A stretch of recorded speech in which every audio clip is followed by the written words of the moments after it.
আজকে আরও একটা নতুন রেসিপি নিয়ে চলে এসেছি, যেটা হলো রাঙা আলুর পরোটা। এটা অনেকে লাল আলু বলে, অনেকে মিষ্টি আলু বলে, অনেকে রাঙা আলুও বলে। রাঙা আলুগুলোকে খুব ভালোভাবে ধুয়ে নিয়েছি। এবার এটার খোসা ছাড়িয়ে নিয়ে আমি প্রেশার কুকারে সিদ্ধ করতে দিয়ে দেব।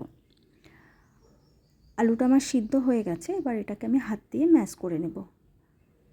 ম্যাশ করা হয়ে গেছে। এর মধ্যে আমি আটা দিয়ে একটা ডো বানিয়ে নেব। আপনারা চাইলে ময়দা দিয়েও বানাতে পারেন। আমি এটাতে আটা ব্যবহার করেছি।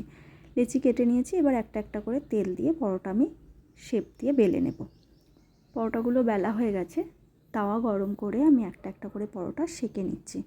এর মধ্যে আমি কোনো তেল দিয়ে ভাজছি না, এটাকে জাস্ট সেঁকে নেব।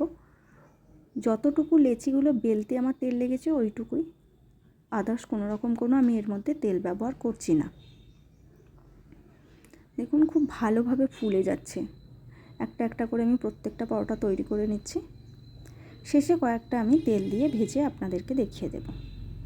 আমি এগুলো সেঁকে নিচ্ছি তাওয়ায় দিয়ে। খুব ভালোভাবে খুন্তিতে প্রেশার দিয়ে দিয়ে এটা সেঁকে নিচ্ছি। ব্যাস হয়ে গেল। দেখুন প্রতিটা পরোটা আমার কি সুন্দর ফুলে গেছে।